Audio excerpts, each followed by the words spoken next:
Tenim el micro obert. Ara sí. Perfecte. Ara ja està. Ja està. S'està gravant des d'aquí. Ara sí que s'està gravant bé. Perfecte. Un tema més. Que decíamos que ahora todo es muy bueno, segueixo, si no se sent, avisem aquí, Sí? No, ara. Vale. Bueno, el Chechu i els seus socis van passar a la segona fase on van escollir 25 equipos. Bueno, tú lo explicarás con más detalle. Finalmente hubo 2 primeros premios. Se pasó a una tercera fase, ¿no? El concurso. Sí, pues es unos cuantos meses, sí. Desde marzo que empezamos el concurso hasta diciembre que firmamos el contrato. Y, sí, todo bien intenso además. Ells tenen despatx aquí a Barcelona i ara mateix estan desenvolupant un dels projectes més importants que estan desenvolupant actualment. És el Centre Cívic Sagrada Família, on estan rehabilitant 3 edificis, alguns d'una manera més subtil, no? Una rehabilitació energètica, com és la biblioteca que està al carrer Provença, en Padilla. I ara s'endegaran les obres del mercat, el mercat de la Sagrada Família, on també es fa una rehabilitació més aviat energètica i un canvi de coberta. I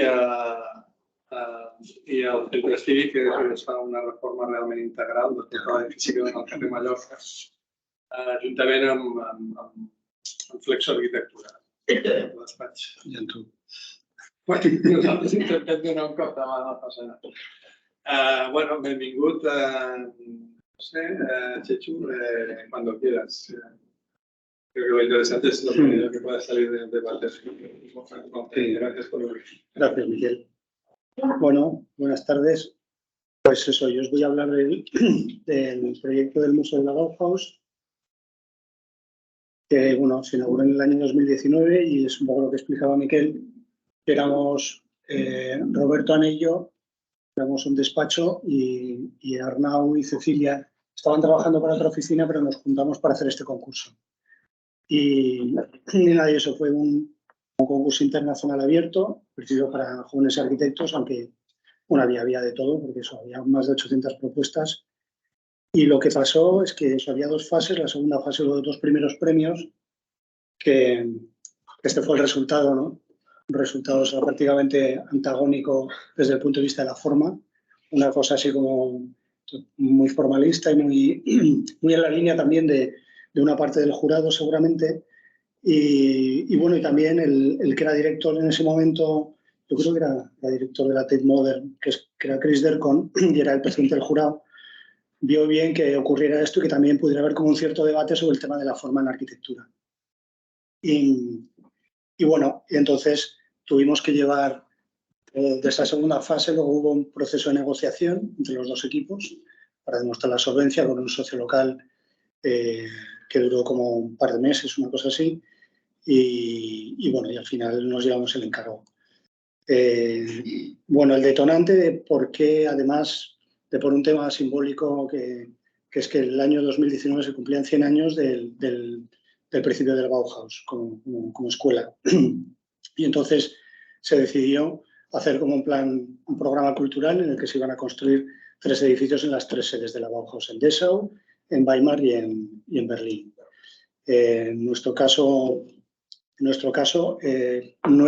simplemente no fue por esta cuestión simbólica, sino también porque un tiempo antes, bueno, el edificio de la Bauhaus es un edificio que está protegido por la UNESCO y que tiene que los requerimientos, para cumplir los requerimientos de clima, digamos, los requerimientos técnicos para exponer determinado tipo de obras, pues era bastante complicado hasta el punto que quisieron hacer una exposición de Paul Klee como de unos 2.000 metros cuadrados y cuando llegaron aquí los camiones con todas las obras tuvieron que dar media vuelta porque no podían, porque los seguros no se iban a hacer cargo de hacer una exposición aquí. Y bueno, a raíz de eso empezó un debate que ya comenzó con el anterior director, que era Philip Oswald, y bueno, y hubo bastante polémica sobre sobre dónde se situaba el museo.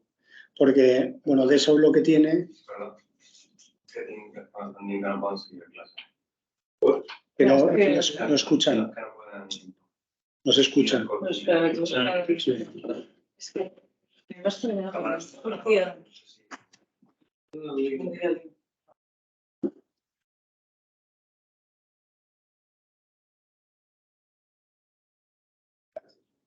Pero no, tengo que volver a empezar.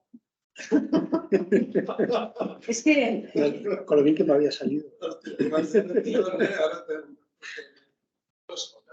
Jo crec que no.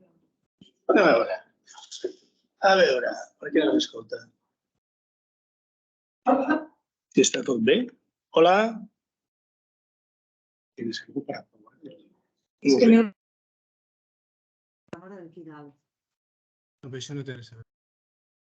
No, si és que el micro està bé, no sé si sent bé. Tienes algo de la configuración. Pero mira, porto el móvil, me conecto para el móvil. Aquí diuen, jo escolto bé. Sí, ¿no? Sí. Sí, es que se Jo desconecta. sento els vídeos. Sí? Sí, tot el raó. Diuen que no? No se sent o sí que se sent?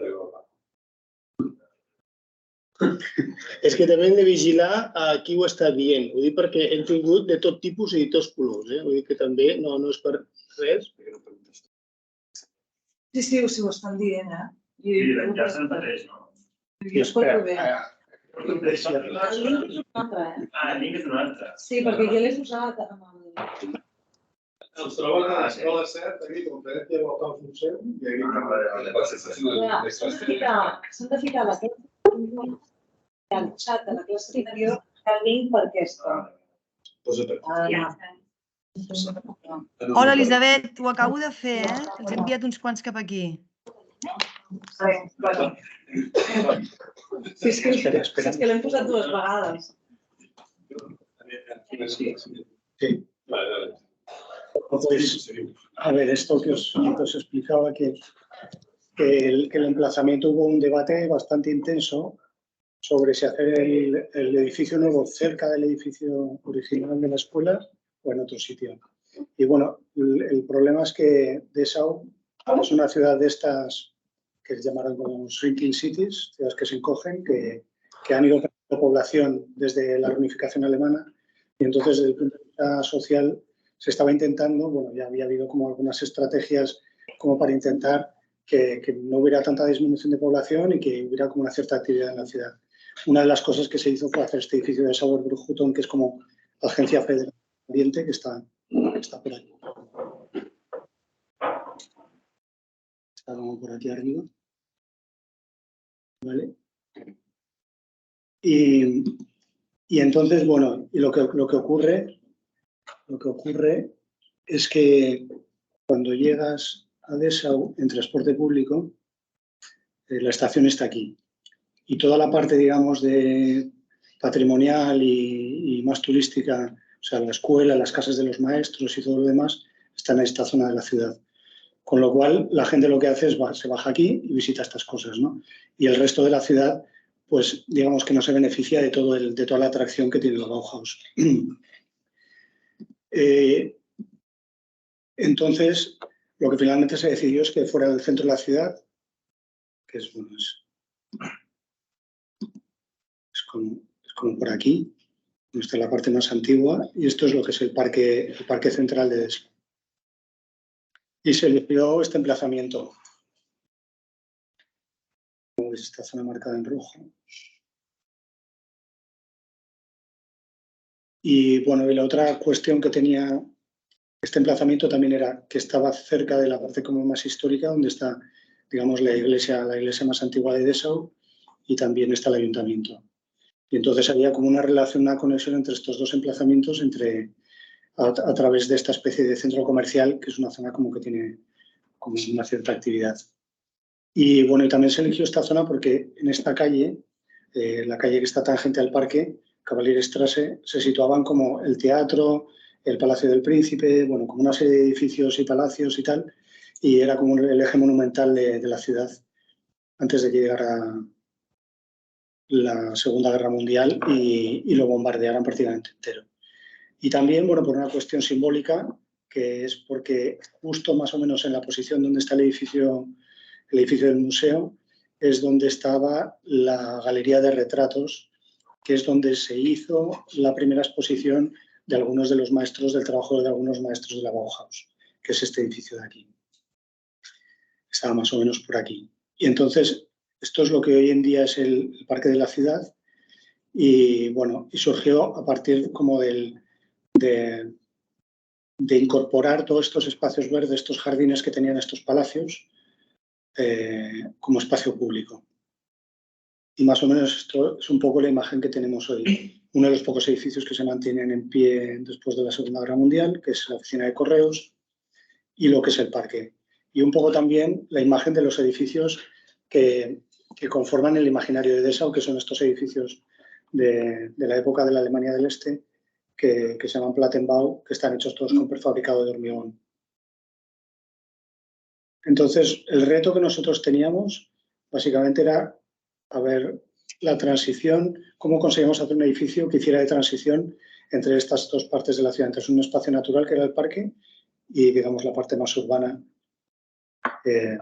Entonces, el programa lo que nos pedía era un espacio de exposición que era esto de 1.500 metros cuadrados para la colección, digamos, para el archivo, o sea, todas las cosas que hay en el archivo de la Bauhaus, y después 600 metros de exposición temporal que podrían funcionar en algún momento de forma conjunta.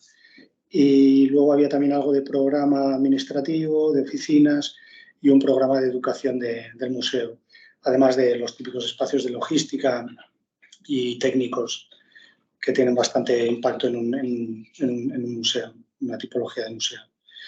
Bueno, y básicamente la estrategia de diseño fue dimensionar esta caja, prácticamente hacer un edificio muy largo, por una cosa que os explicaré, y dimensionamos esta caja en base a estos 1.500 metros cuadrados para exponer la colección. Entonces, en base a esta situación que había de transición, decidimos hacer como una especie de edificio puente que nos permitiera tener un contacto, de alguna manera un contacto, una comunicación, al menos visual, entre el parque y la parte esta, digamos, por donde se supone que llegan todos los flujos de gente, de personas. Y después toda esta caja se protegía con un muro cortina que es este elemento. Bueno, por lo tanto, el edificio está colocado sustancialmente a este eje norte-sur, como el antiguo eje monumental de Dessau. Y bueno, y la idea también era como intentar hacer un edificio bastante largo para recuperar un poco esta alineación que antes había aquí cuando estaban estos palacios y estos. Bueno, era como una forma de conectar de alguna manera con la memoria del sitio desde el punto de vista urbanístico. Y eso era un edificio, pues aquí tenéis un poco a nivel de contexto, la sección longitudinal, la sección transversal y también en relación al parque, en relación como a la parte esta donde está el centro comercial y el ayuntamiento, etc. Esta es la propuesta de concurso, donde al final el hecho de hacer un edificio puente también nos ayudaba mucho a distribuir el programa expositivo, que era un poco lo pedían como en 3 partes, en un espacio central y en unos espacios, digamos, periféricos. Y también nos ayudaba a generar en la planta baja, esta es la planta primera, donde está el espacio de colección, y después en la planta baja nos ayudaba también a definir un área de exposición temporal que podría estar conectada a través de la escalera con la zona de exposición permanente. De forma que, bueno, que era, digamos que era como la forma más sencilla de poder cumplir con el programa, que era, pues bueno, tú accedes, ¿no? Puedes subir por una escalera, o sea, accedes por aquí, pues subes por esta escalera, accedes a todo el espacio de colección, bajas y puedes tener la exposición temporal aquí abajo. Y entonces había un espacio donde estaba la tienda, en el norte, en la zona norte estaba toda la parte de logística y oficinas, y en la zona sur toda la parte de workshops y educación del museo. Y bueno, para nosotros lo que estábamos muy interesados era en el funcionamiento de todo este espacio central, también desde el punto de vista de cómo se podría aprovechar a la hora de cómo lo interpretaría un comisario de arte y y trabajamos con Moritz Kuhn, que bueno, es un comisario suizo de arte y arquitectura que trabaja y vive en Barcelona. Y con Moritz trabajamos a partir de algunas obras de algunos artistas con los que tiene contacto, como esta artista francesa que se llama Dominique González-Forster. Hicimos como una especie de, digamos, de visualización de lo que podría ocurrir, ¿no? Esta obra, por ejemplo, es en el espacio del Parque de Ibirapuera en San Paulo, que es este edificio de Niemeyer, que es como una gran pérgola, que tiene unas columnas o sea, separadas a mucha distancia. Es un espacio como muy fluido, que normalmente se utiliza para que, bueno, hay mucho skater, o sea, es un espacio que no es tanto como un espacio de estar, ¿no? Y esta artista lo que hizo fue replicar como estas columnas, pero ponerlas como todas juntas en un espacio y, bueno, se generaban como otras situaciones que antes no ocurrían, ¿no? Como el hecho de que la gente se juntara, se sentara. Y luego también había otra obra de Richard Benlet, de un artista belga, que básicamente eran 3 paneles, tres tabiques articulados por el centro, esta especie de bisagra, y que pueden, o sea, y lo que pueden generar son espacios más abiertos y más cerrados, y se pueden adaptar, bueno, generan condiciones espaciales distintas en función de lo que pueda ocurrir. Y la última cosa que hicimos como un poco para intentar proyectar, intentar visualizar qué es lo que podía pasar en este espacio, fue generar como una cuestión desde el punto de vista climático, decir, bueno, en invierno, un día que ha nevado, pensar que esto puede llegar a ser incluso un espacio vegetal, un espacio donde puede haber naturaleza dentro. Y bueno, y entonces pasamos de la fase del concurso, que es las plantas que están en la parte de arriba, a la propuesta que desarrollamos finalmente. Entonces, básicamente por motivos de economía y de eficiencia, lo que tuvimos que hacer fue estrechar el edificio de unos 110, 115 metros que medía de largo. Ahora mismo tiene unos 100 metros. Y básicamente que eso, bueno, repercutía, bueno, también lo hicimos un poquito más bajo, de forma que la repercusión de vidrio de la fachada del muro cortina, que era prácticamente lo que más impacto tenía en el presupuesto, lo disminuimos al máximo. Y después también por una cuestión de estructura, porque al principio el edificio era un edificio con estructura metálica, revestido en madera, o sea, una caja como con madera negra y mucho más ligero. Y entonces pasamos a un sistema, digamos, un sistema estructural más pesado, que es lo que contiene toda la caja esta negra de exposición. Y de manera que si lo hacíamos en hormigón, podíamos compensar. Aquí teníamos unos vuelos mucho más pequeños, pero lo que hacíamos era básicamente compensar el vuelo con la flecha del espacio central. Entonces, o sea, que era como más lógico desde el punto estructural hacer los voladizos más grandes y el edificio más pequeño. Y ¿qué más? Bueno, y también sí, y luego también, digamos que el impacto de la caja de escalera era mucho menor en la planta baja. Y bueno, lo que sí que ocurrió es que este espacio como esta especie de espacio perimetral que teníamos, se ensanchó un poquito, o sea, se estrechó un poquito al ensancharse la superficie de la caja, porque la caja no podíamos hacerla, el espacio de exposición no podía ser más pequeño de 1.500 metros cuadrados.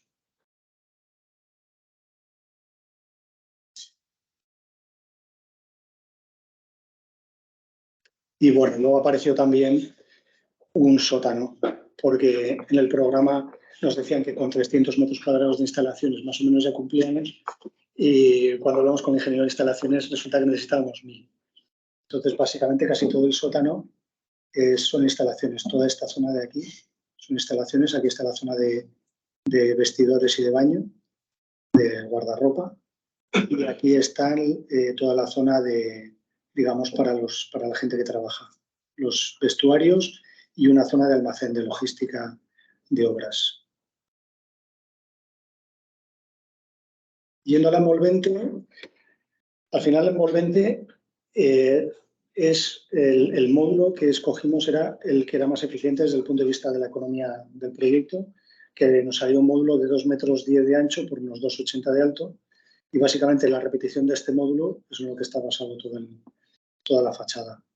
La única cosa que hay que digamos que rompe un poco esta cosa así tan repetitiva es la puerta de logística, que es una puerta de casi 6 metros de altura, pivotante, y luego toda la parte de abajo, porque en la parte de abajo no solo tenemos la puerta de carrusel giratoria de entrada, sino que también tenemos puertas de evacuación, y entonces hicimos este despiece para regularizar, digamos, esta cosa de la monotonía de la fachada, que era algo que nos interesaba bastante.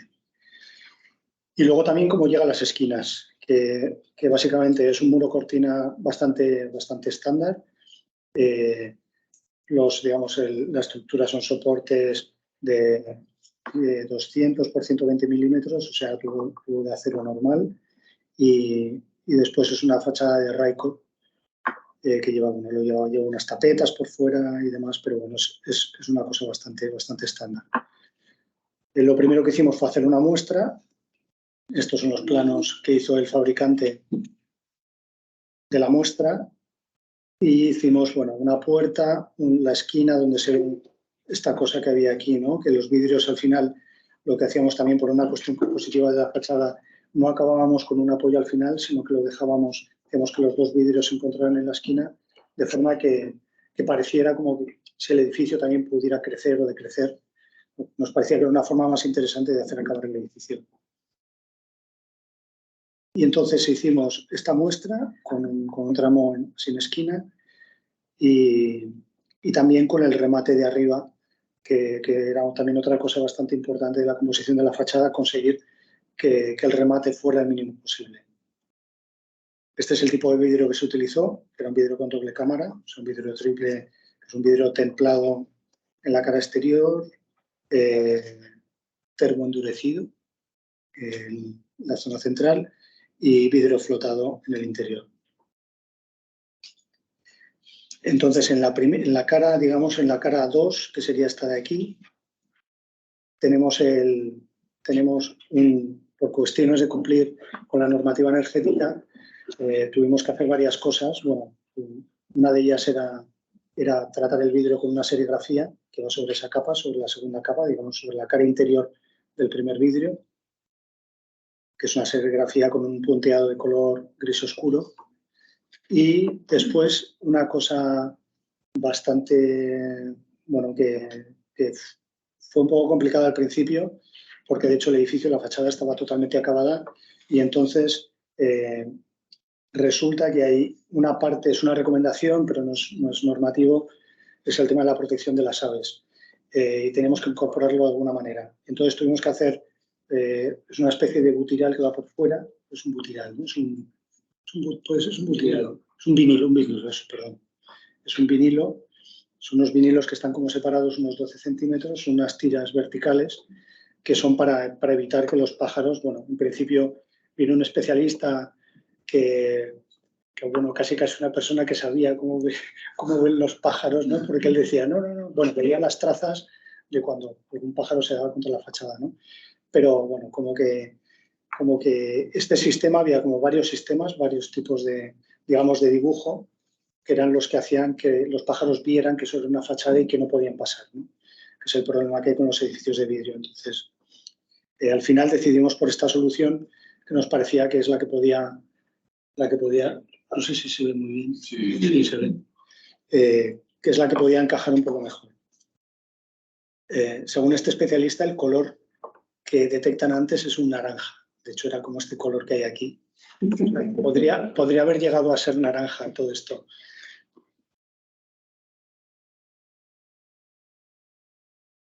Y bueno, y básicamente, desde el punto de vista constructivo, el edificio se define con esta sección, y sobre todo por, digamos, que toda la planta baja, todo este espacio de aire que hay, lo tenemos sin clima, y eso lo conseguíamos, bueno, teníamos que cumplir primero la normativa de la ENEF, y al final conseguimos cumplir la normativa de la siguiente manera, y es con varios elementos. Un elemento que es una cortina textil, es una cortina de la marca suiza de Baumann, que me parece, está trenzada con un hilo metálico de forma, no sé si es un trenzado o bueno, lleva creo que también una capa que hace que, digamos, que la radiación refleje. Y entonces podemos esta cortina de unos 12 metros de altura, podemos acumular la radiación en este espacio entre el muro cortina y esta cortina textil. Y entonces tenemos luego otros dos elementos que son un canal que permite, con unas rejillas que permite hacer intercambio de aire del exterior al interior y otra compuerta en la parte alta, en el remate, que permite sacar el aire caliente que se acumula entre la cortina y el muro cortina.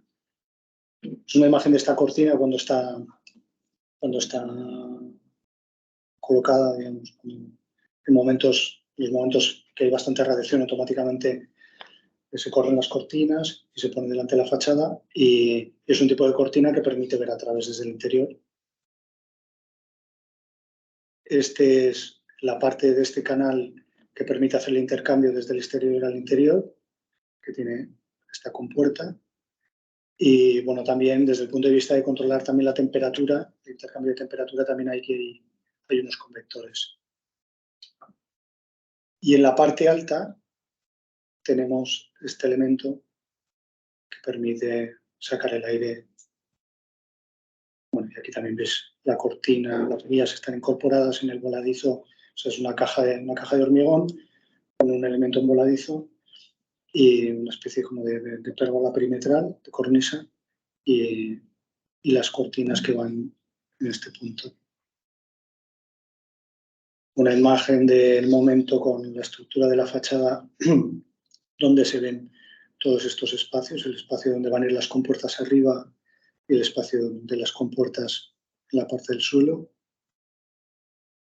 ya con la fachada colocada y las compuertas. Y después esta cosa del detalle del remate del edificio, que básicamente tiene esta especie de tapeta, ¿no?, de la perfilería, y después este elemento que también hace de boterón y que nos permite como que el remate de la fachada desde la calle prácticamente no se vea. Estos son la parte de arriba. Y esta es la apariencia que tiene desde fuera.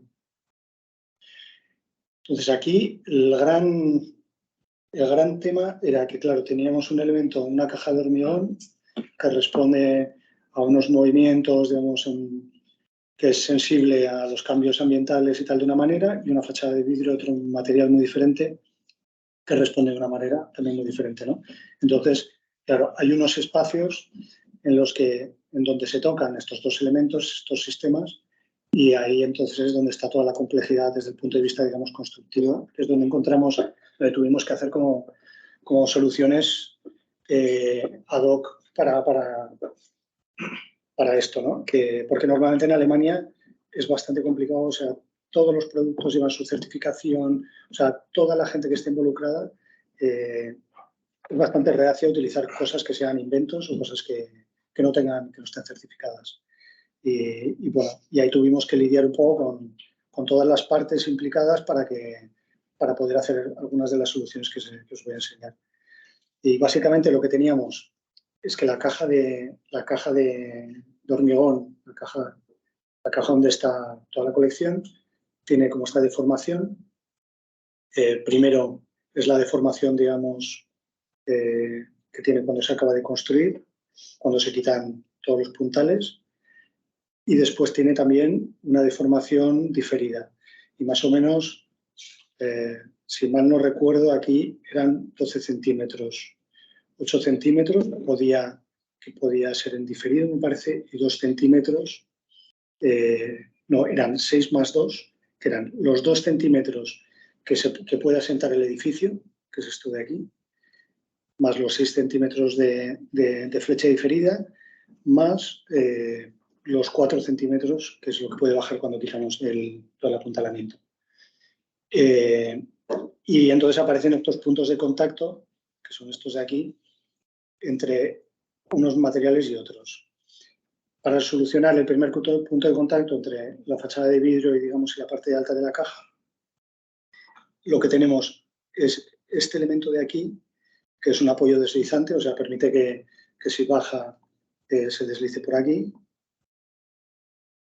Y después tenemos que la barrera de vapor y la impermeabilización están colocadas en forma de fuelle, la impermeabilización, aquí está la barrera de vapor, están colocadas en forma de fuelle de forma que absorba los movimientos que pueda tener en ese sentido. La otra parte es debajo de la caja, donde están los voladizos, donde vienen las oficinas en un lado y la zona de eventos y workshop en otra, que es básicamente unos tabiques de la tabiquería de cartón yeso o los muros de cerramiento, que son unas mamparas de vidrio, que lo que tenían que absorber también más o menos estos 8 centímetros, que es este espacio de agua. Con lo cual, pues hay un espacio en el que el edificio todavía puede seguir bajando, porque la flecha diferida, en principio, bueno, me parece que ya ha bajado como unos 6 centímetros, o sea que todavía tenemos bastante margen. Y, bueno, que hubiera sido dramático, ¿no? O sea, de hecho, entregar las mamparas contra esto se hubieran partido casi todas. Y bueno, y aquí se ve, bueno, se ve o no se ve, digamos que al final el detalle permite que esta entrega, que puede ser más o menos sofisticada, pues tampoco tenga como un impacto en la composición de los espacios interiores. Y luego había otro elemento, que es la caja, la puerta de la carga y descarga de la logística, que son unas puertas pivotantes de casi 6 metros de altura, de 5,90 y 2,90 de espacio libre de paso, que, digamos, esto es la sección horizontal de esta puerta, donde también era importante intentar camuflarla dentro de esta composición de la fachada, ¿no? Por eso también tiene como estos elementos que siguen un poco el despiece de la fachada. Una de las fotos que he encontrado, de las pocas que he encontrado, así con las puertas abiertas. Y bueno, y luego ya viene la parte de la obra, que son imágenes, esto es desde la calle, digamos, si vas desde el este hacia el oeste, ¿no? Ese voladizo sería el norte del edificio. Es una pena que, bueno, nunca pudimos tener todo el edificio por las fases de construcción, nunca pudimos tener todo el edificio solo a pelo, sin ningún elemento alrededor, ¿no? Porque cuando se desapuntalaba de un lado, se empezaba a poner los cerramientos en otro lado, y nunca tuvimos como una situación en la que viéramos todo el elemento de hormigón, todo el puente este de hormigón sin nada más.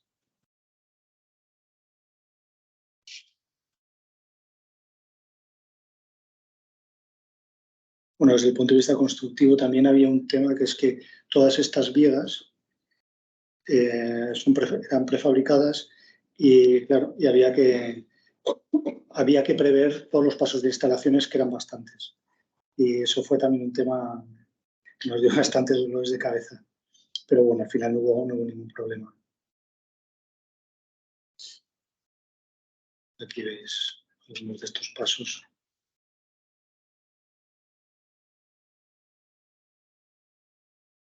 Y el espacio, que ahora, bueno, el hecho de que tenemos que compartimentarlo, pues no tienes como esta percepción de la cosa del voladizo, pero bueno, de hecho también pensamos que los cerramientos, toda la parte, intentamos que fueran lo más ligeros posibles todos los cerramientos debajo de los voladizos, para permitir que en un futuro, que bueno, que se empiece a acercar, porque parece ser que la zona de oficinas creo que la están liberando ahora, parece que les interesa más dejarlo todo libre, como al principio planteábamos, y bueno, y que en realidad sea como esta especie de gran infraestructura que se puede utilizar de diferentes maneras.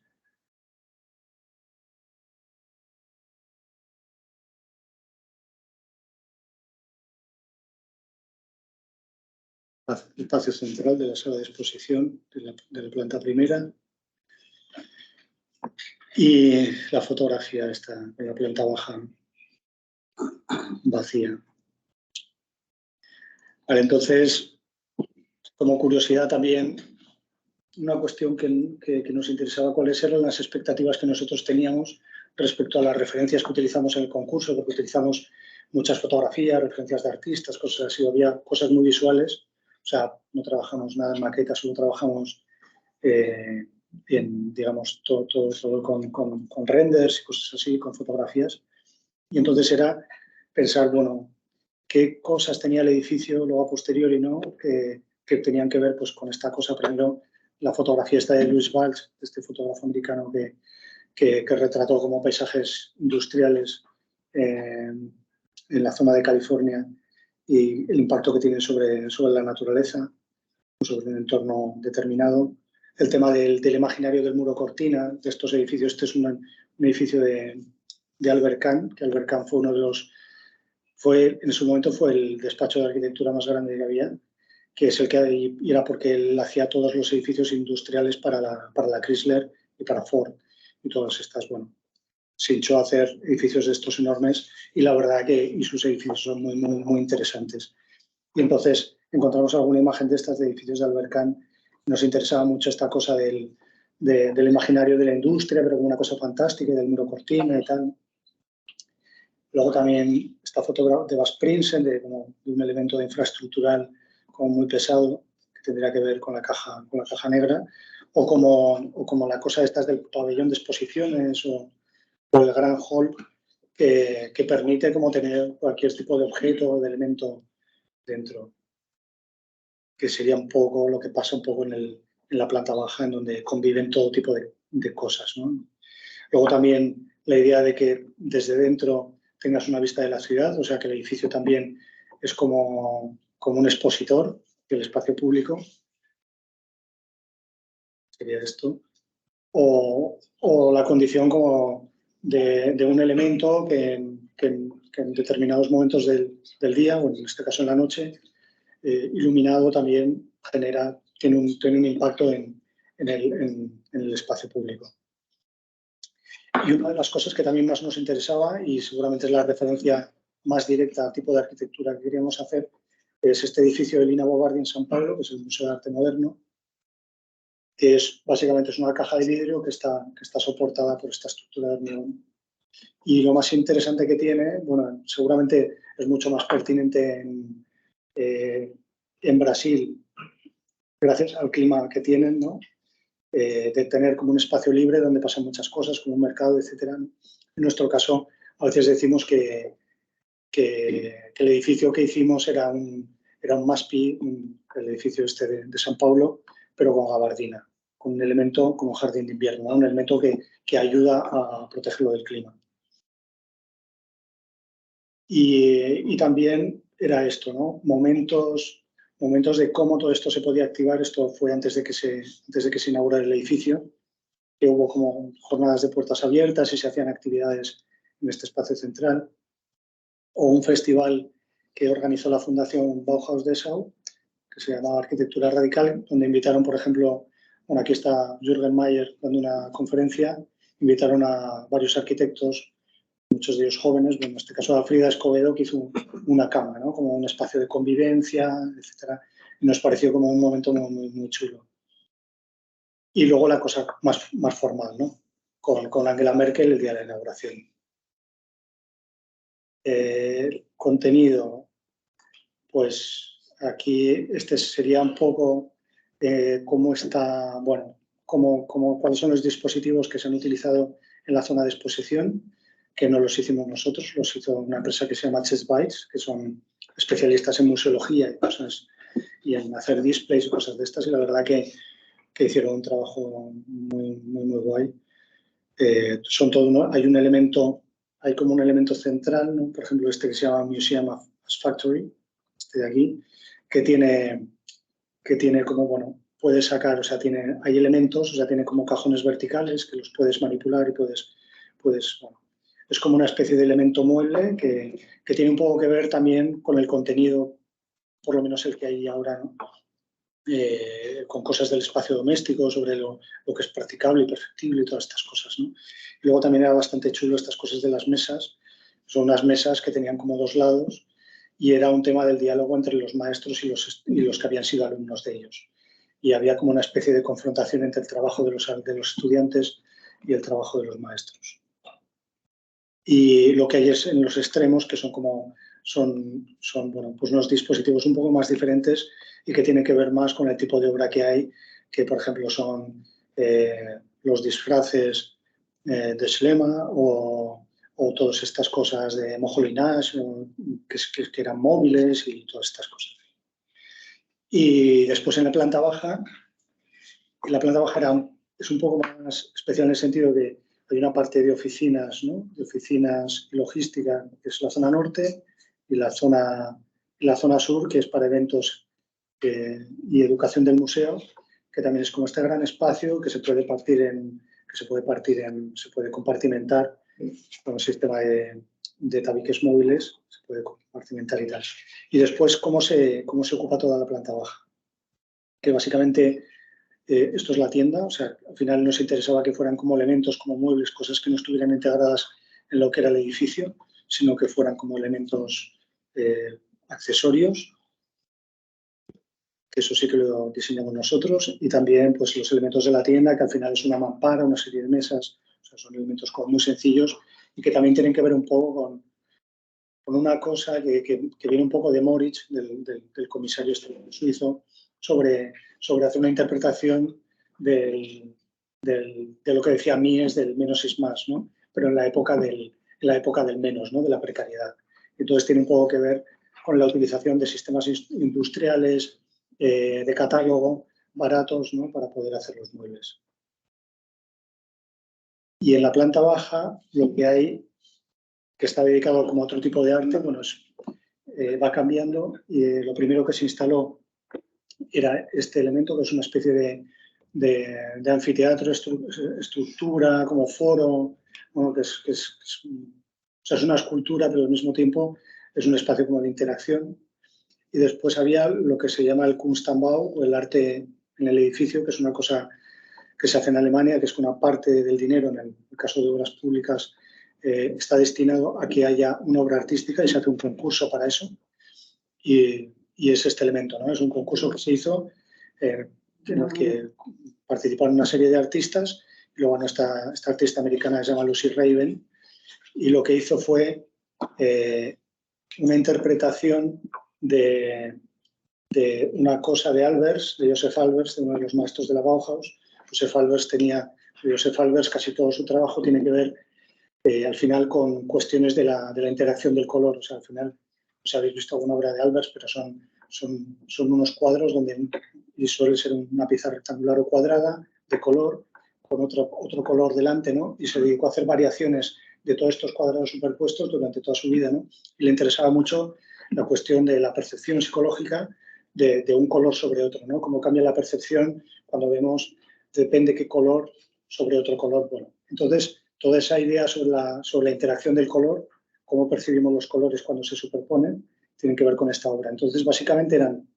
unos paños de vidrio en masa coloreado de 5 metros de altura, que estaban colocados sobre una guía que va empotrada en el suelo, y básicamente ya son autoportantes en ese punto, o sea, digamos que están empotrados ahí abajo, y la guía de arriba lo que hace es evitar que se caigan, ¿no? Y son estos elementos. Y aquí a ver si funciona. Bueno, esto se supone que es un vídeo donde se ve cómo se mueven, pero no funciona. Bueno. No, está aquí.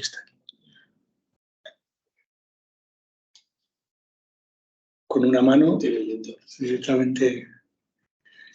Entonces se pueden hacer distintas composiciones. También lo que tiene es esta fachada, que como es orientación hay como la luz que entra es bastante horizontal, entonces se filtra con los colores de este vidrio.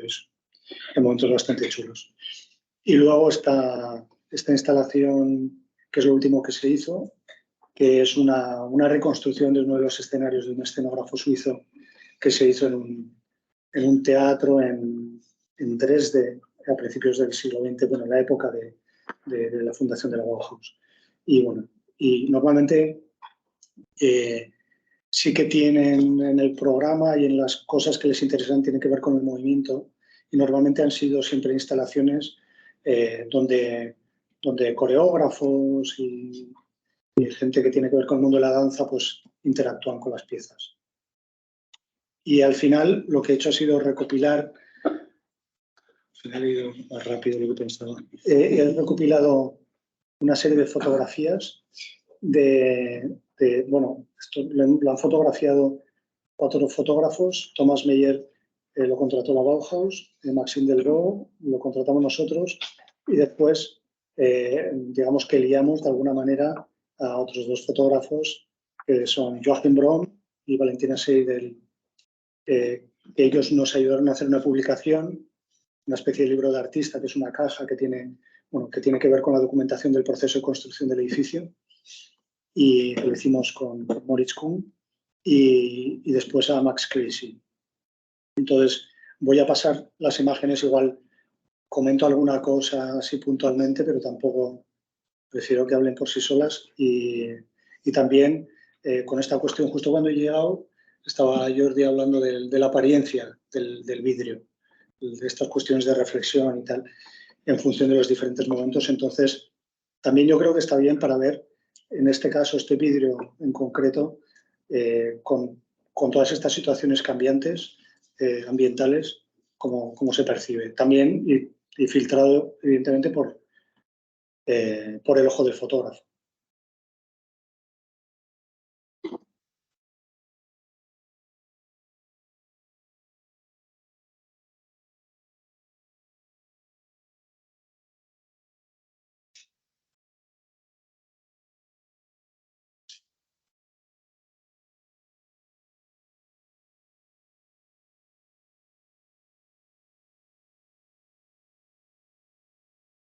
Por ejemplo, en esta se ve la integración de la puerta. La puerta está grande de la carga y descarga, la composición de la fachada.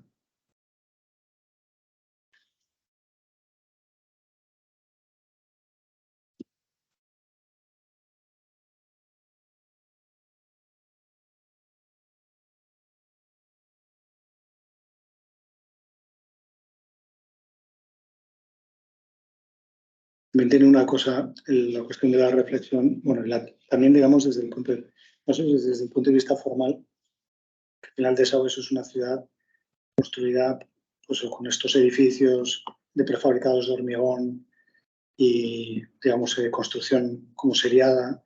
Y de alguna manera la interacción es bastante interesante, la interacción del edificio con toda esta arquitectura que hay. O sea, pone como de relevancia un entorno, digamos, como casi incluso desde el punto de vista como bastante menospreciado.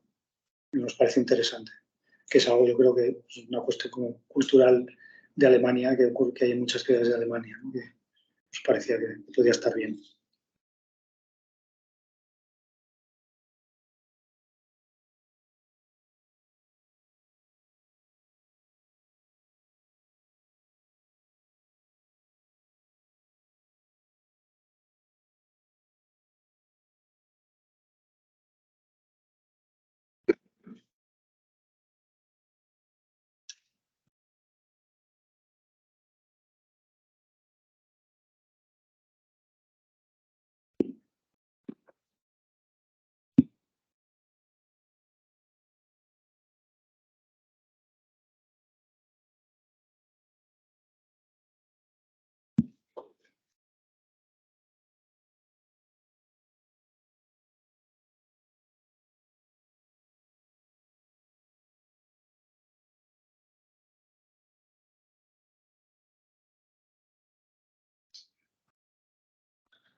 En el caso de Joachim y Valentina les interesan más como las cuestiones así como de comportamiento sociales.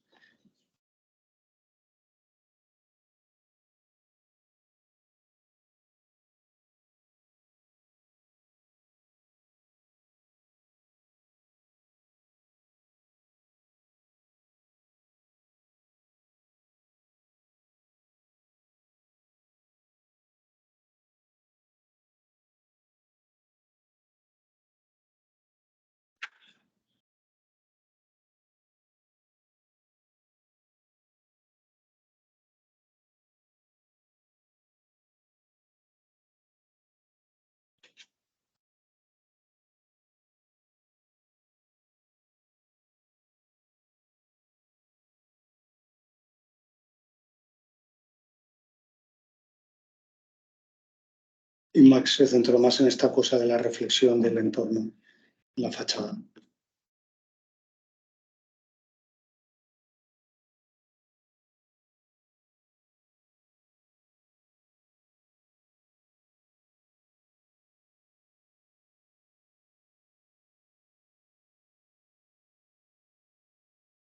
Y eso es todo.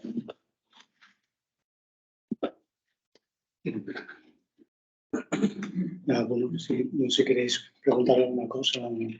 Las compuertas de ventilación se abren todo el verano y se cierran todo el invierno, o cómo es ese funcionamiento? Está, bueno, no es en función de la temperatura. Está, digamos que ahí está automatizado y eso funciona igualmente con la cortina, o sea, todo es como un sistema. Y sí, solo se activa en el momento en el que hay una necesidad, o bien de echar el aire, o bien de mantener la temperatura. Parecido a lo que vimos el otro día. Sí. Sí. Fue muy traumático lo del antipájaro. Bueno, lo que pasé fue porque justo era al final, digamos, yo creo que una de las razones de las que ganamos es que el edificio era muy sencillo y podía entrar en precio y en plazo bastante fácilmente. Y entonces el plazo era muy, muy corto. O sea, nosotros empezamos a hacer el anteproyecto en el 2016 y en 2019, septiembre, se inauguraba. Y con toda la complejidad que tenía, bueno, con todo lo que habéis visto y tal. Y claro, cuando faltaban prácticamente, yo creo que fue, no sé, faltaban 2 o 3 meses para la inauguración, que además, claro, para que fuera Merkel, habían cogido ahora con Merkel como 2 años antes, yo creo. Entonces, claro, no era solo por la cuestión simbólica, sino además, bueno, querían montar ahí una historia y entonces, bueno, se miraron distintos tipos de sistemas para que se pudiera hacer esto. De hecho, había unos chicos que tenían una máquina que lo que hacía era hacer como imprimirlo, ¿no? Me parece que era todavía más estable que un vinilo, pero al final fue una cosa como bastante artesanal y bastante directa, pero bueno, era la mayor preocupación, era porque si no, no llegábamos y sin eso no teníamos permiso para hacer un evento con tanta gente. El tema de los pájaros, ¿cómo llegó? Si de repente empezaron a chocar pájaros. Bueno, sí, bueno. ¿Hubo alguien que se quejó? Sí, colectivos de ecologistas o de protección del... A ver, ya me parece bien, ¿eh? De hecho, antes era una cosa que estaba, digamos, bueno, era como un manual, había unas recomendaciones y claro, cuando apareció, pues, o sea, no era culpa de nadie, evidentemente. Y bueno, pero sí que es una cosa que seguramente en Alemania cada vez va a estar, bueno, que se va a acabar regulando. Y ya teníais una serigrafía, ¿no? ¿Habéis puesto una? Estaba la serigrafía de los puntitos, pero por el tema de la radiación. Para control solar. Para control solar, exacto. O sea, que si hubiera salido antes, igual esa hubiera podido Claro. caer. Claro, podíamos, exacto. Sí. Tiene su impacto en la apariencia final del edificio. Sí. Había toda una serie de recomendaciones que se siguieron, pero el edificio al estar enfrentado con el parque hace un efecto reflejo y está en una situación como más expuesta que un edificio de carácter urbano, que si refleja el edificio pues no hay, exacto, no hay choque del pájaro. El pájaro entiende que es continuidad del parque. Entonces, la serigrafía tenía esta vertiente de bloqueo, o sea, aparte de la G del vidrio, tenía esta serigrafía para bloquear más energía. Y en la cara 2, en principio, hay esta tipología de puntos, los pájaros la ven. Y hay otra recomendación que es que el vidrio no puede reflejar más del 15%. O sea, que tiene que ser un vidrio, entre comillas, ¿no? Tirando a mate. Este es muy mate. Si luego miramos la ficha, creo que es 10%. Pero no es suficiente. Lo necesitaban en cara 1. Al estar tan expuesto respecto del parque. O sea, se siguieron toda una serie de normas. Bueno, normas. No hay normas como recomendaciones de asociaciones, etcétera. Pero no fue suficiente por estar tan expuesto de una de las fachadas. Funciona, los pájaros no lo sé. Me fijaré la próxima vez, lo que vaya a ver si Porque claro, lo que decían que el pájaro se choca, pues cae y luego hay otros animales que se lo llevan. Pasa aquí, ¿eh? Pasa aquí, Sí. Y siempre ha pasado. Chocan, caen y vienen las gaviotas. Las gaviotas, sí. Entonces hay que ver, claro, es más ver las trazas, que es lo que veía este señor, que era cuando veía las trazas de los que se habían pegado. En la plaza de Glorias, el edificio está en la sede del Departamento de Urbanismo, caen los pájaros, estaba allí y iban cayendo uno a uno con el cuello roto. Ahí es dramático. Muy heavy. Sí, en el pabellón, también el pabellón de Barcelona, claro. Las pocas veces que he estado ahí como un rato, nos invitaron a hacer un evento y tal, y de repente ¡bum! Una paloma. Sí. ¿Qué tal fue el trato con los alemanes, digamos? Bien, muy bien. Yo digo, sí, fueron simpáticos, ¿eh? No, bueno, a ver, por momentos de mucha tensión. Bueno, Miquel, os puedo explicar mis historias, hablo más Sí, al principio, claro, un equipo joven, desconocido, pero bueno, tenemos más solvencia que el otro que había ganado.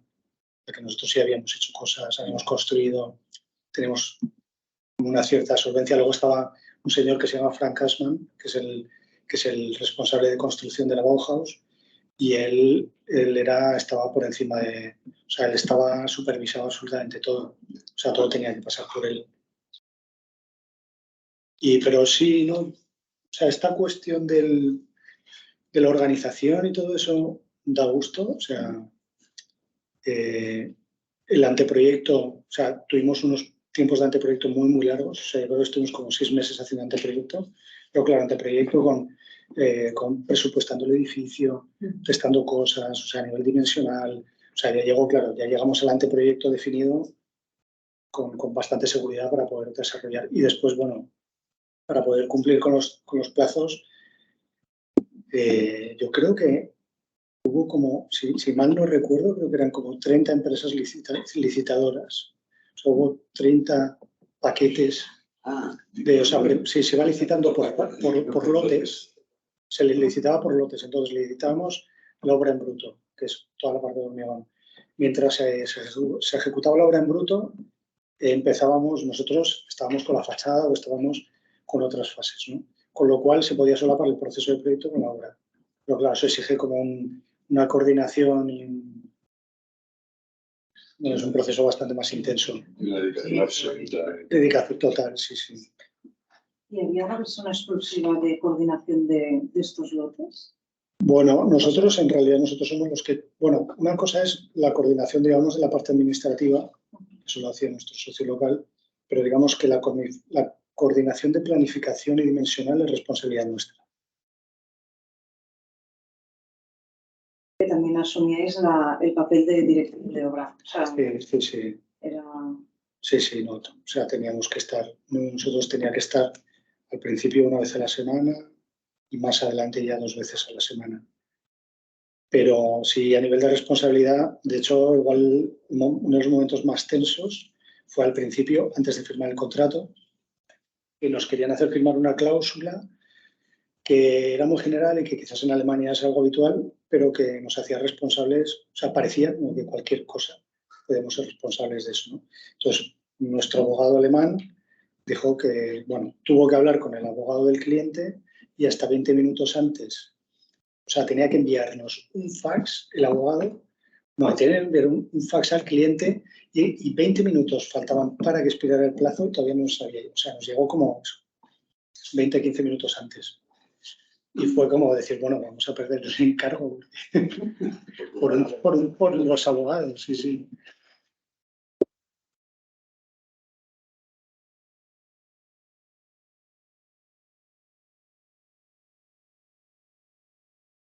La cortina que comentabas, que era para frenar el sol.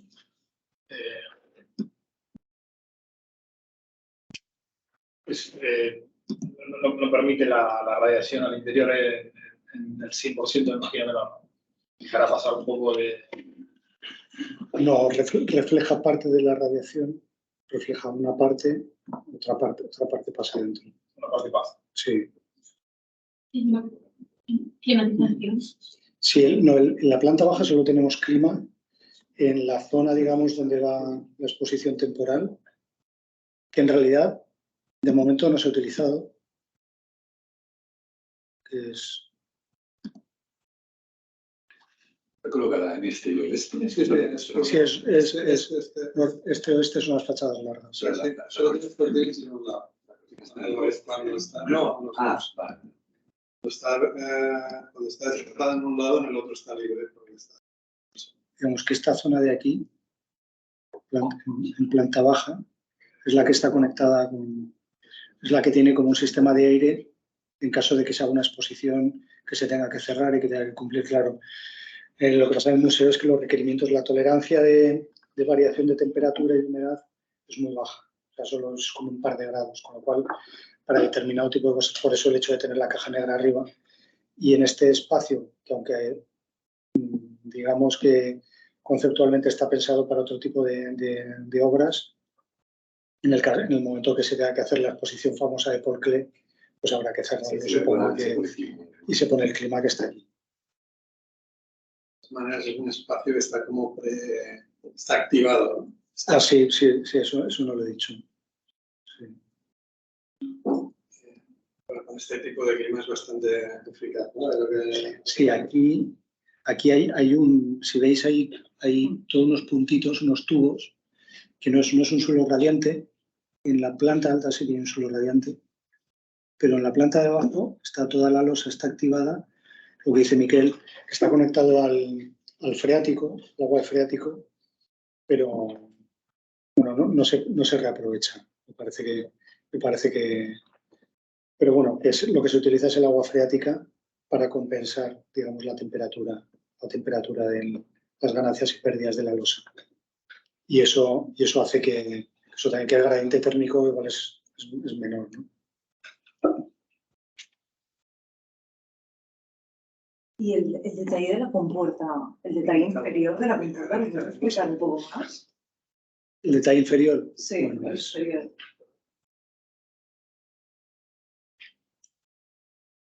Bueno, básicamente es una rejilla, este es el exterior, y hay una rejilla, no sé si hay alguna foto, luego os enseño alguna foto desde fuera, entonces hay una rejilla afuera y otra dentro, o sea, digamos, el muro cortina está en el eje con las dos rejillas, ¿no?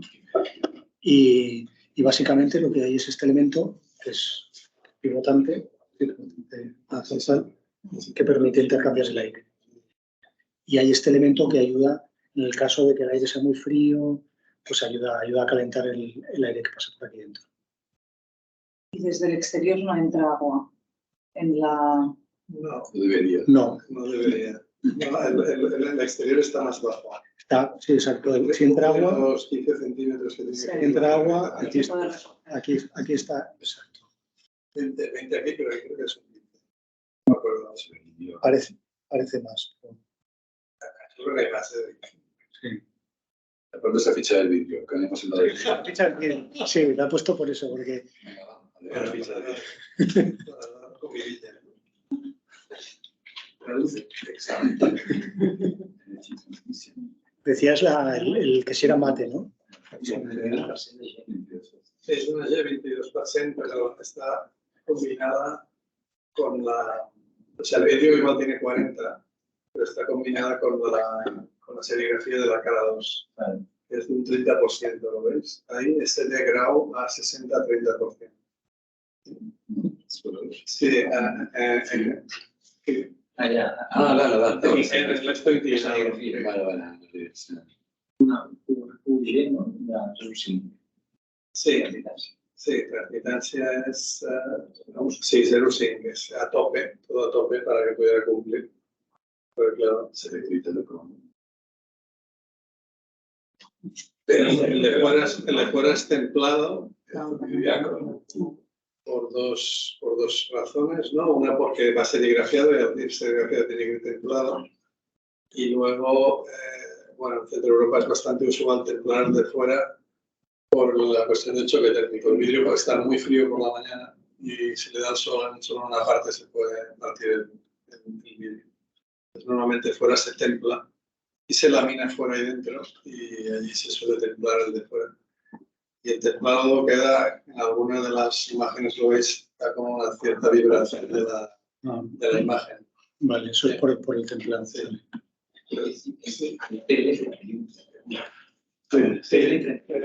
Esta mancha, TL31, pero claro, hay tantas superficies, 3 millones cuadrados de vidrio.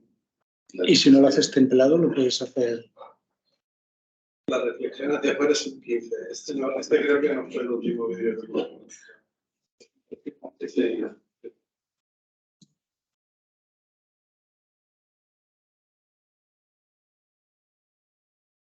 Vídeo hecho lo que hace. No, mira, 36 más 15, todo el resto es absorción de carácter mucho. Y la serigrafía era de color blanco. No, Gris oscuro. Gris oscuro. Vale. No, todo que no se ve entonces, ¿no? Es oscuro. Puede ser como sin imperceptible. Sí, bueno, a la hora de, bueno, sí, exacto, el efecto de la transparencia desde dentro sí que mejoraba eso. El hecho de ser gris oscuro más que un color claro.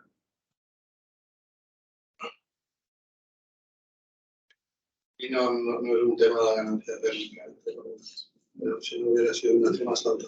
Porque primaba el cero. Un poco ganar y mucho perder.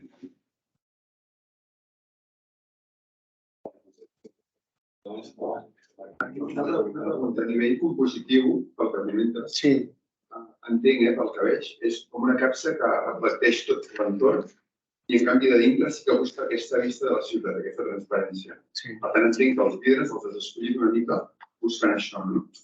Perquè he vist en alguna imatge enigmística, intenció de projecte, com que es busqués aquesta transparència a través de l'edifici, d'aquesta planta baixa, etc., del parc, i crec que finalment més que tenir això, tenies una capsa que realment reflecteix la banda urbana, la banda de parc, etc. Sí, bueno, lo único que podríamos haber hecho para mejorar la transparencia, que lo planteamos, pero no se podía por presupuesto, utilizar un vidrio ultra claro. Pero bueno, básicamente al final era la idea, la cuestión de la reflexión y la transparencia, bueno, al final yo creo que también es una cuestión teórica, ¿no? Lo de decir hasta qué punto, o sea, luego, digamos, la confrontación con todos los factores desde el punto de vista medioambiental, energético, no sé qué, hacen que poder controlar todo eso, bueno, por lo menos con un presupuesto limitado, sea complicado, ¿no? Pero Es un poco incompatible. A veces imaginamos como transparente y lo es. sí. Que esto es con el reflejo, que igual no es lo que habías pensado, pero Sí, yo creo que, bueno, de hecho, Mies, que era Mies, yo creo que ya veía la cuestión del reflejo cuando dibuja el rascacielos de la Friedrichstraße, es como una cosa opaca, porque él ya está viendo que ahí están pasando cosas y tal, y que no, esa cosa de dibujar y que veas perfectamente lo que hay dentro. Los fotógrafos, como coge la ciudad, la cambia, la devuelve. Es lo que puede estar pensando en el valenciano. Sí, no, desde dentro sí que es verdad que también está bien que, o sea, que la percepción que tienes de un edificio opaco, cerrado, así como muy, cuando estás dentro es totalmente, sí que tienes esa cosa de, bueno, primero a nivel de confort y luego, o sea, visualmente tienes toda la profundidad del parque, tienes la calle, está bastante bien. Jo crec que tots els fotògrafs, una mica com diu el Jordi, jo crec que han captat això. Realment el que fas és un mirall de tot aquest entorn. Jo crec que per mi és interessant el projecte. I és una altra petita qüestió, no sé si ho entès bé, però hi havia alguna imatge així renderitzada en la qual hi havia com vegetació dintre de l'edifici, hi nevava, etc. Això d'alguna manera s'ha traduït a nivell de projecte, a nivell de veure alguna cosa concreta. No, bueno, eso estaba inspirado en una obra de Liasson que metió un paisaje dentro de un museo y tal, y era un poco eso como, bueno, toda esta cosa de las cuestiones como de responsabilidad sobre temas del planeta y tal, y no sé, bueno, también a veces pensamos, como con todo el cambio climático, igual llega un día en que el muro cortina no es necesario y tenemos un clima parecido al de Brasil, que también estaría bastante bien. No, pero bueno, básicamente era como dijimos, a ver, ¿cómo podemos llevar el extremo desde el punto de vista visual una situación de estas, ¿no? Como fue en el proceso de negociación con el cliente, y dijimos, oye, pues bueno, vamos a hacerlo como literal, ¿no? Un jardín de invierno, un espacio verde, interior, y después y afuera el parque. I una última cosa, el jurat, d'alguna manera, tu has parlat una mica de la simplicitat, però finalment què va valorar, diguéssim, en la vostra proposta? És a dir, què és allò que d'alguna manera va captar per escollir-vos entre tantes propostes? Bueno, sí, bueno, yo creo, a ver, también hay un tema que es a nivel, digamos, de estrategia de concurso, que sí que tomamos la decisión de hacer una imagen que era una imagen que ocupaba medio panel, era un DIN A1 de entregas. Creo que era solo un DIN A1 la primera fase. Entonces hicimos medio panel, era la imagen desde la calle con la caja esta de vidrio y tal. Y creo que eso ayudó también ayudó como a elegirlo, ¿no? Porque aquello era... Pero bueno, yo no es... O sea, si normalmente un concurso donde participan 4 o 5 equipos ya es una cosa totalmente metafísica, cuando participan 800 y pico ya no sé lo que es eso. Es un poco, da hasta miedo. Pero la fase de 2, la que estoy más miedo, ¿no? Sí, esa última fase en que estabais vosotros y los botijos aquellos. La 3. ¿Había 3? No. No, sí, la primera fase que eran 800 y pico, sí. la segunda que eran 25, sí. Porque estaba Fujimoto, estaba Junya Ishigami, o sea, había gente, estaban los de, creo, Bruter lo hizo, estos Arrow Freak, o sea, bueno, es que claro, en 800 lo normal es que aquello sea... No había limón. Sí, era un número. ¿Supiste luego quién era? Sí. Pero entonces en esa tercera fase, la última, digamos, entre dos, ¿cómo se decidía? ¿Era todo por conversaciones o no? Eran reuniones con el cliente, con el socio local, en nuestro caso era una ingeniería, con todos los agentes, con todo el equipo. Y primero era un tema de organización, o sea, había mucho de metodología. Hubo una reunión que yo creo que era casi toda metodología, yo no estuve en esas reuniones. Estuvo mi socia, que es alemana, y Roberto, y era sobre todo a nivel de organización, ¿no? Cómo son todos los procesos de cuando se toma una decisión, cómo se toma y por cuánta gente pasa, ¿no? Y era como un diagrama de esos, que les encanta a los alemanes todo esto. Y luego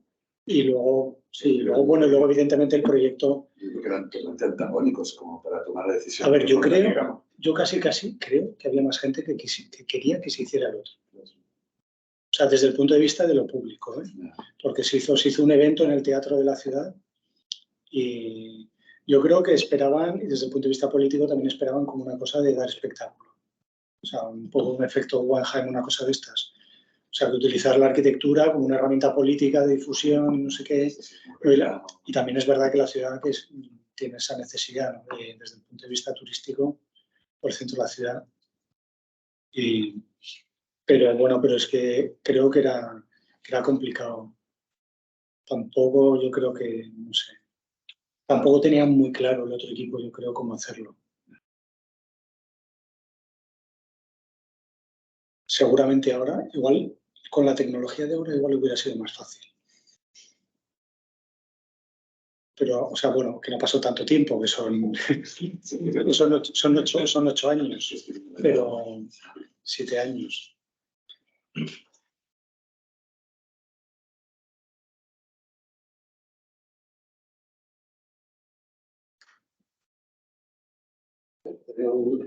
Aquí. Muchas gracias a vosotros.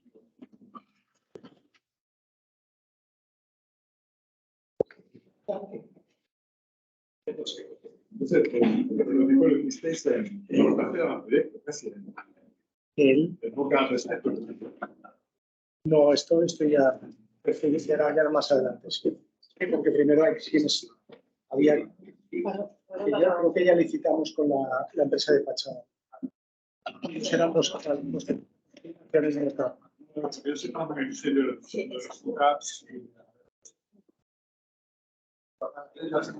Sí, sobre todo, no, sí que había un presupuesto.